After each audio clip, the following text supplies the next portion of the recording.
Maranatha, Tuhan Yesus segera datang. Saya Wanda Dumais kembali bersama dengan Anda dalam renungan singkat bersama Wanda Dumais. Saudara yang dikasih Tuhan, Simeon ketika bertemu dengan bayi Yesus begitu senang sekali karena dia melihat penggenapan nubuat perjanjian lama terjadi dalam hidupnya. Alkitab katakan sebelum dia mati, dia akan melihat Mesias itu. Tetapi ada kata-kata yang menonjol yang ingin saya tunjukkan ketika Simeon berkata kepada Maria, ibu Yesus. Lukas 2 ayat 34 sampai 35. Lalu Simeon memberkati mereka dan berkata kepada Maria, ibu anak itu, sesungguhnya anak ini ditentukan untuk menjatuhkan atau untuk membangkitkan banyak orang di Israel dan untuk menjadi suatu tanda yang menimbulkan perbantahan. Ayat 35, dan suatu pedang akan menembus jiwamu sendiri, supaya menjadi nyata pikiran hati banyak orang. Simeon memperingatkan kepada Maria bahwa ada harga yang besar sekali ketika Maria melayani Tuhan. Ketika Maria mempercayai panggilan Tuhan di dalam hidupnya. Di satu sisi ada kebahagiaan, ada berita baik karena Maria adalah orang yang diberkati Tuhan. Tapi kemudian Simeon katakan, suatu pedang akan menembus jiwamu sendiri. Ada cost, ada harga, ada price yang harus dibayar oleh Maria. Saudara, saya mau hubungkan ini dengan apa yang dinyatakan oleh Rasul Paulus di dalam Roma 8 ayat 36. Seperti ada tertulis, oleh karena engkau kami ada dalam bahaya maut sepanjang hari. Kami telah dianggap sebagai domba-domba sembelihan. Kata-kata tulisan Paulus ini adalah kutipan langsung dari Mazmur 44 ayat 22 yang berbunyi sama seperti tulisan Paulus ini. Oleh karena engkau kami ada dalam bahaya maut sepanjang hari. Kami dianggap sebagai domba-domba sembelihan. Saya bicara pagi ini mengenai dule. Dule itu adalah hamba atau budak wanita. Dari kata doulos, Anda tahu doulos itu adalah slave, adalah budak.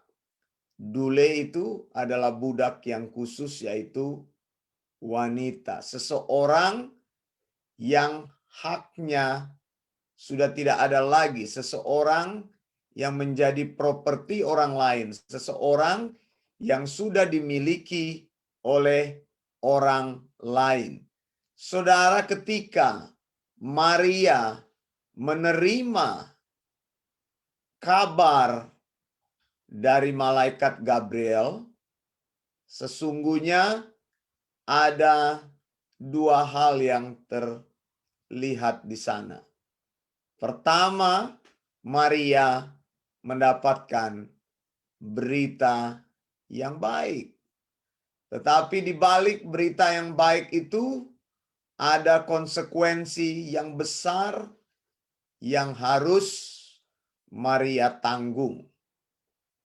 Maria bertanya kepada malaikat pada waktu itu. Dalam Lukas 1 ayat 34, kata Maria kepada malaikat itu, bagaimana hal itu mungkin terjadi?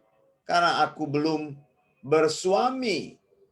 Lalu malaikat menjawab, Roh Kudus akan turun atasmu dan kuasa Allah yang Maha Tinggi akan menaungi engkau.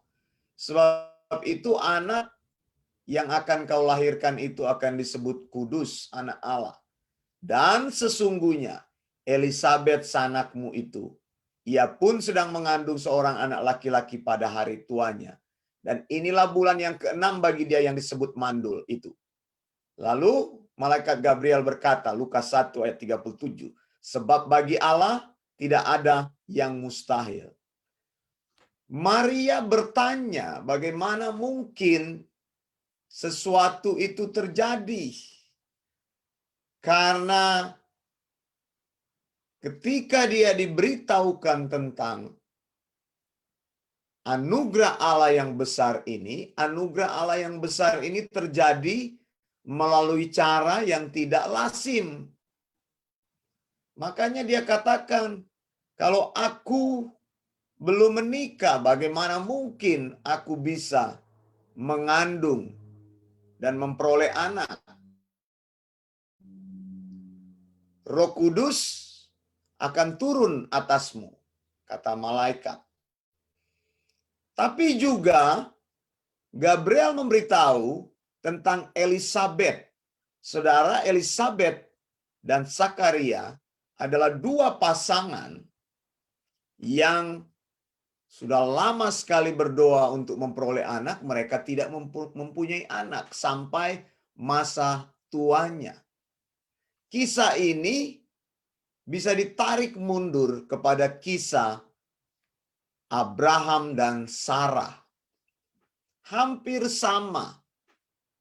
Pasangan ini telah berseru kepada Allah, telah berdoa kepada Allah seumur hidup mereka agar mereka bisa mempunyai keturunan. Tapi sampai batas waktu yang mereka pikir sebagai manusia, mereka belum mendapatkan jawaban itu.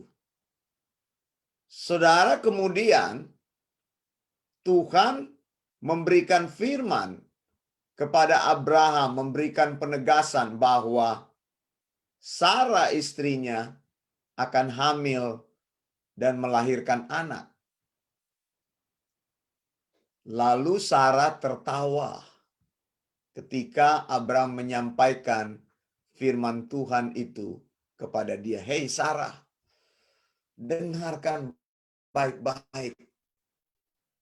Doa kita telah dijawab. Dan kamu tahu aku telah mendapatkan firman Tuhan. Bahwa kamu akan hamil dan melahirkan seorang anak. Sarah tertawa ketika mendengar firman Tuhan. Dia merasa aneh. Masa iya aku akan melahirkan seorang anak? Aku ini sudah tua sekali. Manusia yang paling tua yang melahirkan anak itu adalah Sarah.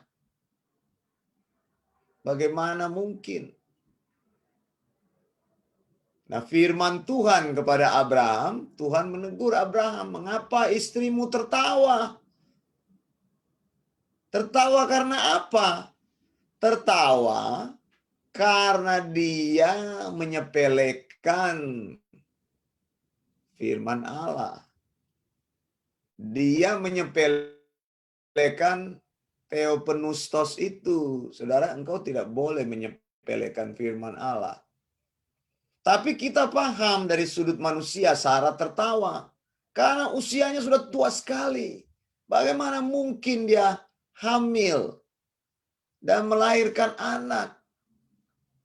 Sudah lewat masa penantian itu.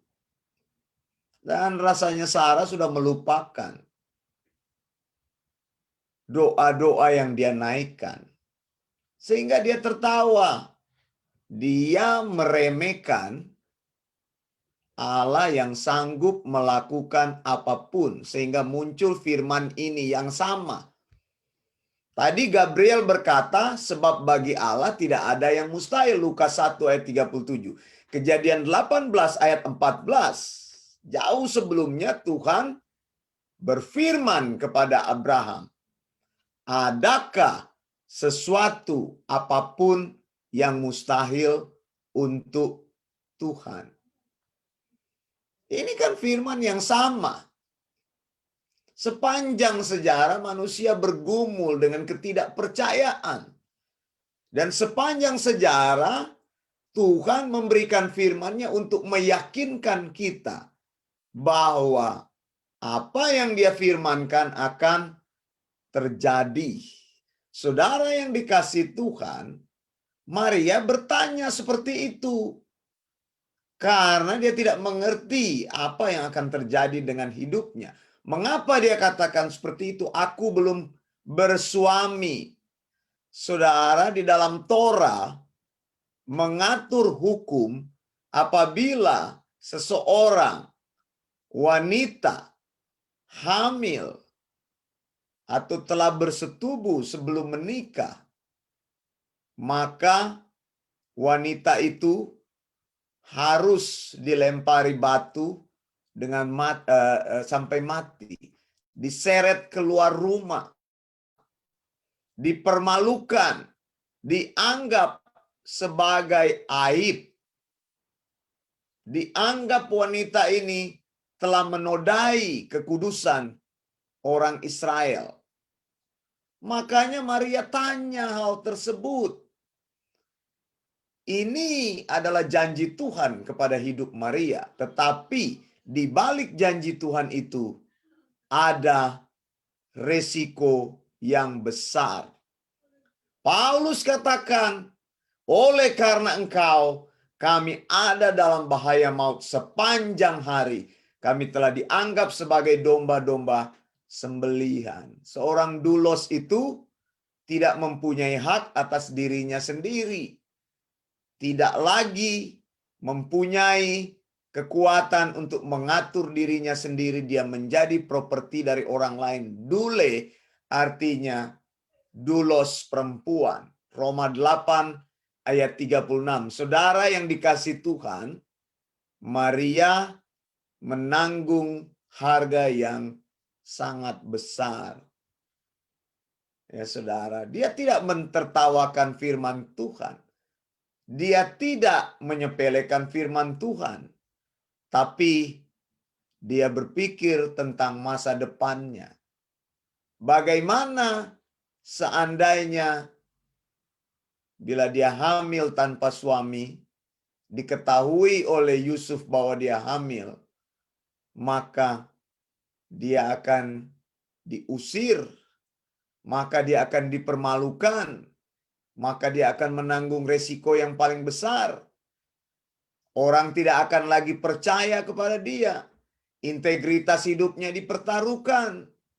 Maka dia melihat hidupnya seperti hidup yang tidak berharga lagi. Tapi saudara, malaikat memberitahukan kepada dia sebab bagi Allah tidak ada yang mustahil. Kalau Allah memberikan anugerah kepadamu, kalau Allah memanggil engkau sebagai hambanya, kalau Allah memanggil engkau sebagai dulosnya, maka Allah akan membuka jalan supaya theopneustos itu terjadi di dalam hidupmu. Supaya engkau mengalami firman-Nya yang ajaib itu. Dikatakan oleh Gabriel, sebab bagi Allah tidak ada yang mustahil.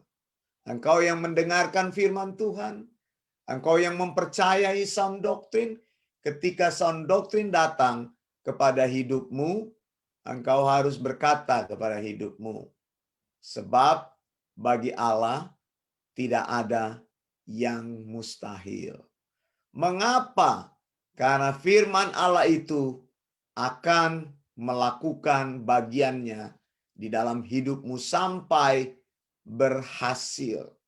Memang betul kita akan melihat banyak hal yang kontradiksi di dalam kehidupan kita ketika kita berjalan mengikuti sound doctrine. Paulus katakan, sepanjang hari bagaikan domba-domba sembelihan. Simeon berkata kepada Maria, ada pedang yang akan menembus jiwamu. Ada cost yang besar, ada big price that you need to pay in order you become a servant of God. Karena itu pertama-tama Gabriel katakan kepada Maria bahwa tidak ada yang mustahil bagi Allah.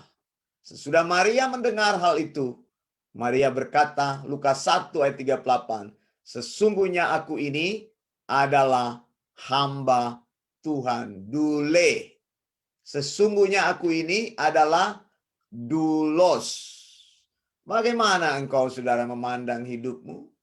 Maria katakan, jadilah padaku menurut perkataanmu itu.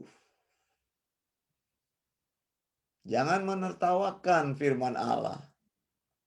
Jangan menertawakan Theopneustos. Jangan menganggap remeh sound doctrine. Pengajaran-pengajaran yang benar akan disampaikan Tuhan ke dalam hidupmu. Supaya apa?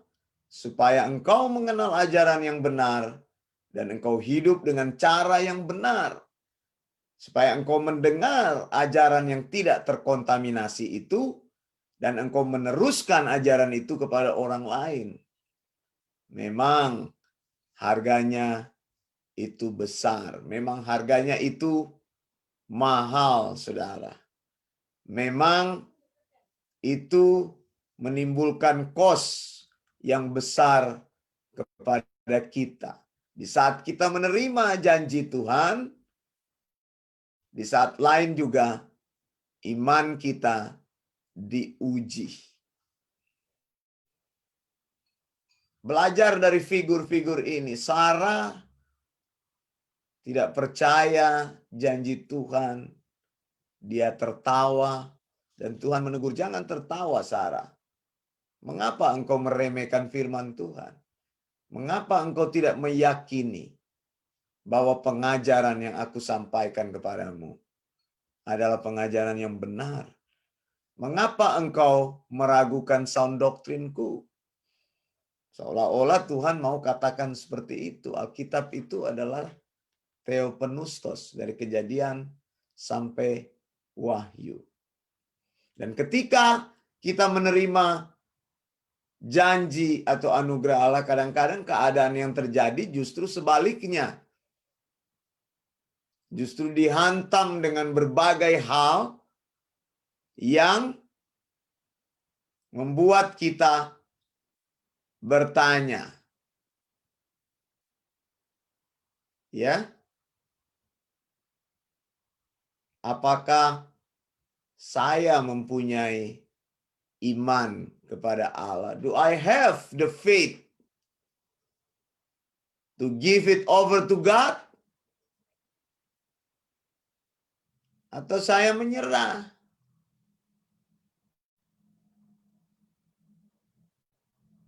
Do I give up?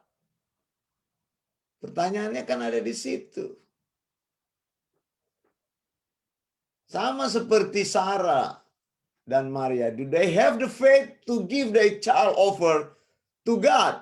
Or do they give up? Banyak orang yang hari-hari ini sedang berpikir untuk menyerah.